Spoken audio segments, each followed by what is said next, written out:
आपका यूनिक प्रज्ञान यूट्यूब परिवार में मैं प्रज्ञान सर हार्दिक स्वागत करता हूं, वंदन करता हूं, अभिनंदन करता हूं।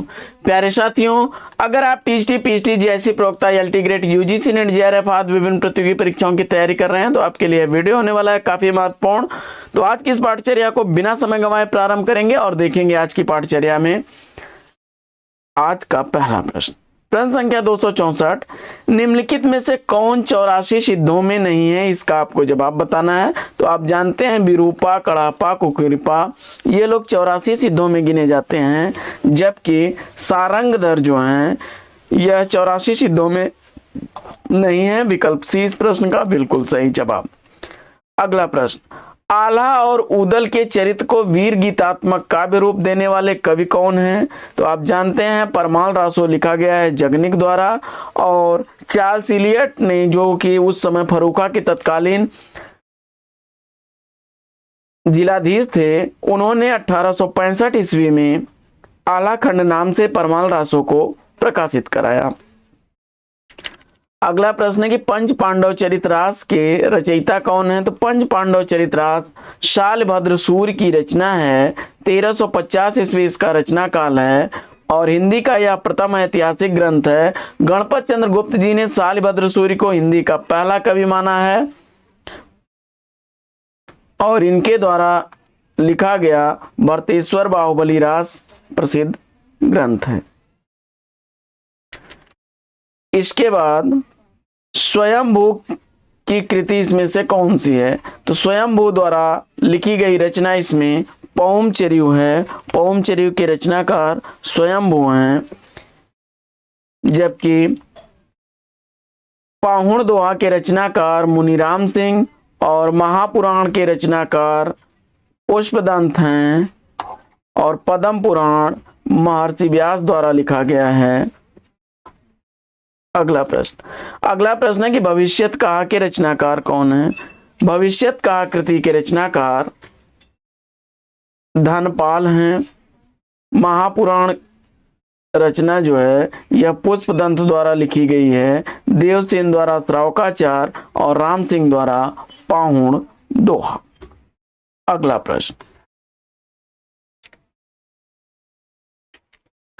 प्रश्न है कि मुकरी लिखने का सर्वप्रथम प्रयास किस कवि ने किया? तो बड़ा ही आसान सा प्रश्न है। अमीर खुसरो ने मुकरी लिखने का सर्वप्रथम प्रयास किया था। इनकी प्रमुख रचनाओं में खालिक वारी, गजल, दो सुखन, पहेलियां आदि हैं। इसके बाद प्रश्न संख्या 270 है कि 1050 से 1375 की जो संवत काल अवधि है, विक्रमी संवत, इसमें लिखे गए साहित्य को वीर गाथा काल के रूप में नामकरण करने वाले कौन है? तो आप जानते हैं वीर गाथा काल की नाम संज्ञा देने वाले आचार्य रामचंद्र शुक्ल हैं। शुक्ल जी ने इसको 4 खंडों में विभक्त किया, वीर गाथा काल, भक्ति काल, रीत काल और गद्य काल। आदिकाल की समय सीमा 1050 से 1375 तक, वहीं पूर्व मध्यकाल की समय सीमा 1375 से 1700 विक्रमी संवत और 1700 विक्रमी संवत से 1900 विक्रमी संवत तक रीत काल की, जबकि आधुनिक काल की समय सीमा 1900 से लेकर के 1984 विक्रमी संवत तक है। अगला, 10वीं से 14वीं शताब्दी के साहित्य को किस विद्वान ने आदिकाल के अंतर्गत रखा है? तो आचार्य हजारी प्रसाद द्विवेदी जी ने 10वीं से 14वीं शताब्दी के मध्यकाल को आदिकाल की संज्ञा दी है।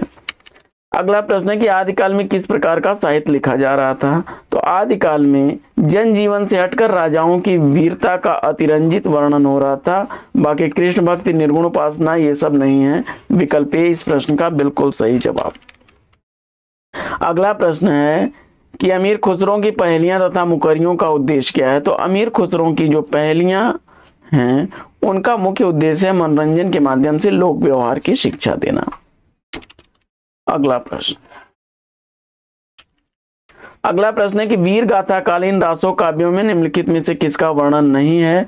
तो आश्रयदाताओं की वे चर्चा अतिरंजना पूर्व वर्णन करते हैं, इतिहास और कल्पना का सम्मिश्रण है, लेकिन कृष्ण की लीलाओं का प्रतिपादन नहीं है। युद्धों का सजीव वर्णन देखने को मिलेगा। रासो ग्रंथ किस भाषा में लिखे गए हैं? तो रासो ग्रंथ डिंगल पिंगल भाषा में लिखे गए हैं। अपभ्रंश के साथ ब्रज भाषा का जब योग होता है तो वहां पर पिंगल भाषा बनती है और अपभ्रंश के साथ राजस्थानी के योग में डिंगल भाषा की बनती है। वीर गाथा काल के प्रसिद्ध प्रबंध काव्य इसमें से कौन सा है? तो जवाब हो जाएगा पृथ्वीराज रासो चंद बरदाई द्वारा लिखा गया यह ग्रंथ है। जबकि रामचरितमानस तुलसी द्वारा लिखा गया भक्ति काल का महाकाव्य है और कामायनी जयशंकर प्रसाद द्वारा लिखा गया छायावादी युग का प्रबंध काव्य है। अगला प्रश्न है कि विद्यापति के पद किस भाषा में रचित हैं? तो विद्यापति के पद जो हैं वो मैथिली भाषा में रचित हैं। इनके द्वारा लिखी गई प्रमुख रचनाओं में पदावली, कीर्तिलता और कीर्तिपता का है। अगला प्रश्न है कि कौन सी रचना स्वयंभू की नहीं है? तो स्वयंभू द्वारा लिखी गई रचना महापुराण नहीं है। पौमचर्यु, स्वयंभू छंद और रेठरेमचर्यु ये रचनाएं स्वयंभू की हैं और पौमचर्यु इनकी अधूरी रचना है जिसको इनके पुत्र त्रिभुवन ने जिसको पूरा किया था। अगला प्रश्न,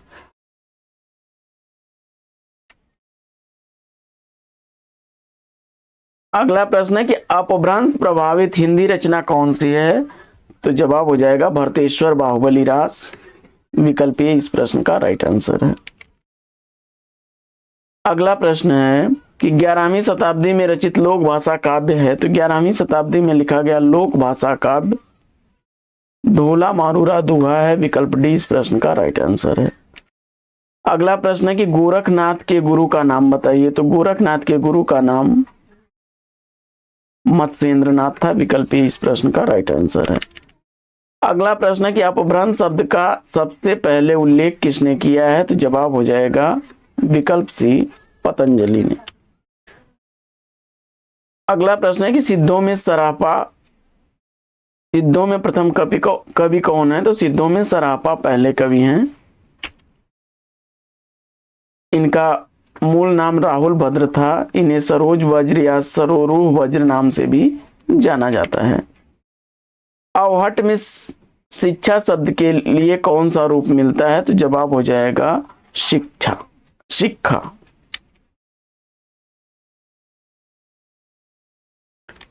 अगला प्रश्न है कि उक्त व्यक्ति प्रकरण ग्रंथ जो है यह क्या है? तो यह एक व्याकरण ग्रंथ है जिसके लेखक हैं दामोदर पंडित, जिसका रचना काल 12वीं शताब्दी का पूर्वार्ध है।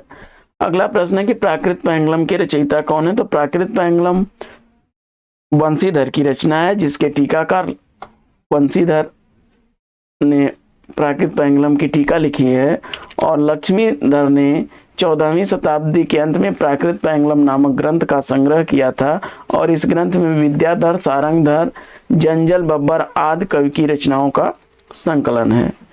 इसके बाद मुल्ला दाऊद की भाषा क्या है? तो मुल्ला दाऊद की भाषा ठेठ अवधी भाषा है और हिंदी चंदायन इनकी जो है मुल्ला दाऊद की हिंदी की ज्ञात पहली सूफी काव्य रचना मानी जाती है जिसके नायक लोर, लारा, लोरक, लोरिका और नायिका चांदा या चंदा है।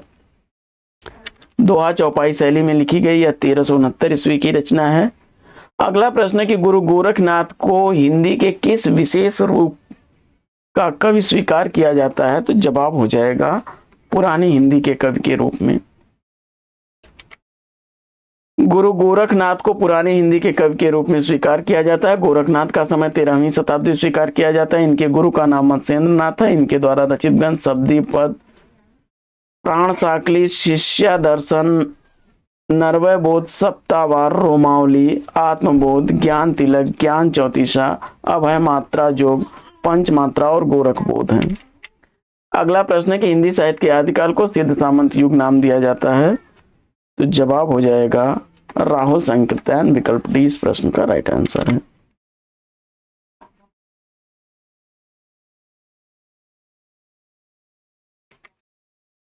आदिकाल के नामकरण में जॉर्ज गियर्सन ने चारण काल कहा है, महावीर प्रसाद द्विवेदी ने बीज वपन काल कहा है, रामचंद्र शुक्ल ने वीर गाथा काल कहा है, राहुल सांकृत्यायन ने सिद्ध सामंत काल कहा है, राम कुमार वर्मा ने संधि एवं चारण काल कहा है तथा हजारी प्रसाद द्विवेदी ने आदिकाल कहा है। अगला प्रश्न है कि विद्यापति की भक्ति श्रृंगार परक पदावली अनूठी संपत्ति है।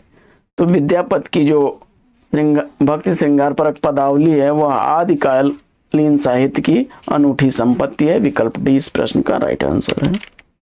अगला प्रश्न है कि आला खंड का वास्तविक स्रोत क्या है? तो जवाब हो जाएगा आला खंड का वास्तविक स्रोत परमाल रासो है, विकल्प सी इसका राइट आंसर है।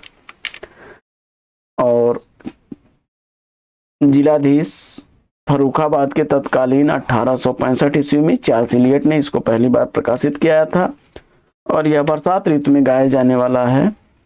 अगला प्रश्न है कि महुअर बुझै कुसुम रस कब कलास झैलल सज्जन पर उर मन दुज्जन नाम मल्लल। यह पंक्तियां किसकी हैं? तो यह पंक्तियां विद्यापति की हैं। अगला प्रश्न है कि आदिकाल हिंदी को एक भिन्न प्रकार की हिंदी मानते हुए उसे हिंदवी किसने कहा है? तो जवाब हो जाएगा अमीर खुसरो ने।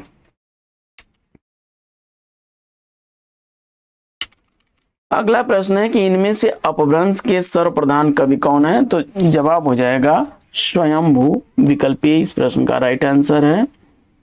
इन्हें अपभ्रंश का वाल्मीकि भी कहा जाता है। इनकी प्रमुख रचनाओं में पौमचर्य, रिठरेमचर्य और स्वयंभू छंदस है। अगला प्रश्न है कि उपदेश रसायन के रचनाकार कौन है? तो उपदेश रसायन कृति के रचनाकार जिनदत्त सूरि हैं, विकल्प डी इस प्रश्न का राइट आंसर है। जैन रास परंपरा का यह पहला ग्रंथ माना जाता है उपदेश रसायन, जिसका रचना काल 12वीं शताब्दी है। 80 पद्यों में यह नृत्य गीत रास लीला काव्य है। अगला प्रश्न है कि नवनाथों में इसमें से कौन सम्मिलित नहीं है? तो गोरक्षनाथ, नागार्जुन, जड़भरत ये नवनाथों में है, देवसेन नहीं है। नवनाथों की संख्या गोरक्ष सिद्धांत के अनुसार नागार्जुन, जड़भरत, हरिश्चंद्र, सत्यनाथ, भीमनाथ, गोरक्षनाथ, चरपटनाथ, जलंधर, मलयार्जुन और देवसेन। मलयार्जुन है, देवसेन जो हैं इनको नगेंद्र ने हिंदी का पहला कवि माना है और इनकी रचना श्रावकाचार है। अगला प्रश्न है कि चंदनबाला रास की रचनाकार कौन है? तो जवाब हो जाएगा आसफ कवि। जम्बू स्वामी रास के रचयिता कौन है? तो जवाब हो जाएगा धर्मसूरि, जिन धर्मसूरि की रचना है यह। और जिनदत्त सूरि ने उपदेश रसायन लिखा है, शालिभद्र सूरि ने पंच पांडव चरित रास और भारतेश्वर बाहुबली रास लिखा है। बीसल देव रासों का अंगीकृत रस कौन सा है? तो जवाब हो जाएगा श्रृंगार रस। अगला प्रश्न है कि हिंदी में प्रचलित 12 मासा सबसे पहले किस कृति में मिलता है? तो हिंदी में प्रचलित 12 मासा जो है सबसे पहले मिलेगा नेमिनाथ चौपई में। विनय चंद्र सूर्य की यह रचना है। श्रावकाचार किसकी रचना है? तो जवाब हो जाएगा देवसेन की। 250 दोहों में श्रावक धर्म का प्रतिपादन किया गया है। गोरखबाणी के संपादक कौन है? तो जवाब हो जाएगा पीताम्बर दत्त बड़तवाल।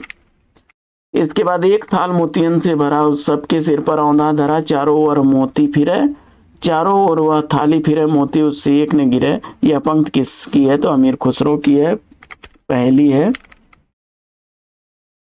अमीर खुसरो की प्रमुख रचनाओं में खालिक बारी, पहेलियां, मुकरियां, दो सुखन और गजल आते हैं। ये निजामुद्दीन औलिया के शिष्य थे। इनका वास्तविक नाम अबुल हसन था और इनकी विद्यापति की रचनाओं में सरस बसंत समय, भला पावली दक्षिण, पवन व धीरे। कबीर की प्रसिद्ध पंक्ति है तुम जिन जानो गीत है यह निज ब्रह्म विचार।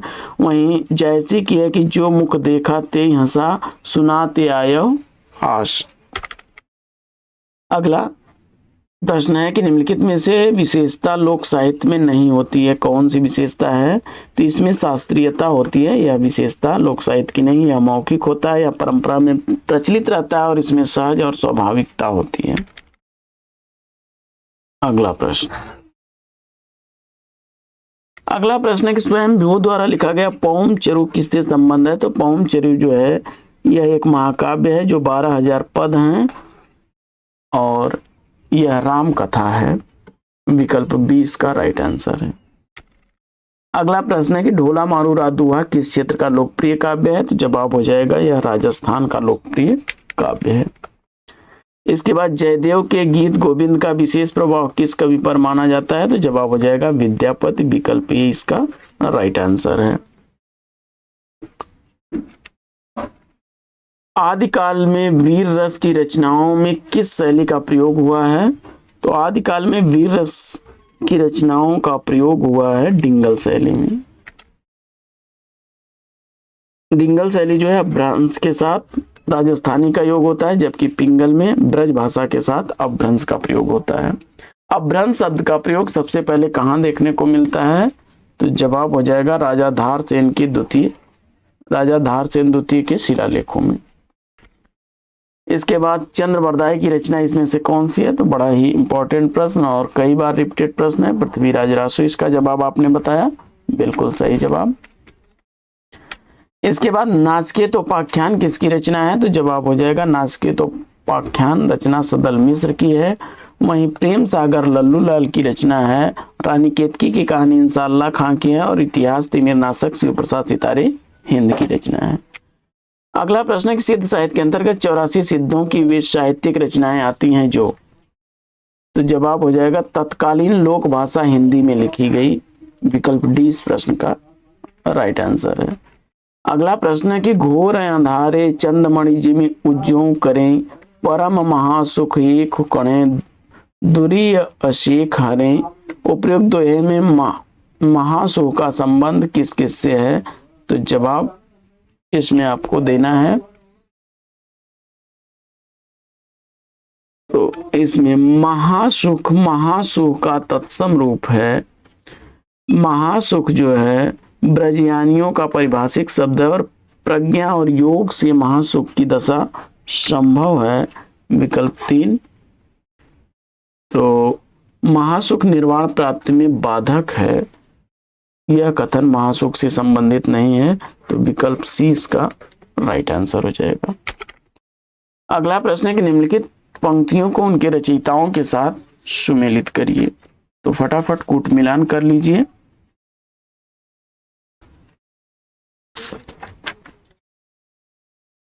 नगर बाहिरे डोभी तोहरी कुड़िया छाई, यह पंक्ति जो है कड़ापा की है। का आ तरुअर पंच बिडाल, यह पंक्ति लुइपा की है। कड़ुआ बोल न बोलस नार, यह पंक्ति नरपति नाल की है। और मोरा जवना नवेला भयो हैं गुलाल, यह पंक्तियां अमीर खुसरो की हैं। अगला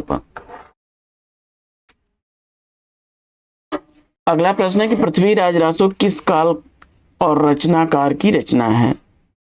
तो पृथ्वीराज रासो चंद्रबरदाई की रचना है और आदिकाल की। अगला प्रश्न है कि सिद्ध कवि सरापा की रचना का नाम क्या है? तो सिद्ध कवि सरापा की रचना इसमें दोहा कोश है। सरापा को हिंदी का पहला कवि माना जाता है। पौमचरियों के रचनाकार स्वयंभू हैं, जिसमें राम कथा है। और प्राकृत पैंगलम जो है यह लक्ष्मीधर की है और संदेश रासक अब्दुल रहमान की है। इसके बाद मैथिल कोकिल नाम से प्रसिद्ध कवि कौन है? तो जवाब हो जाएगा विद्यापति। इन्हें अभिनय जयदेव, मैथिल कोकिल आदि उपनामों से जाना जाता है।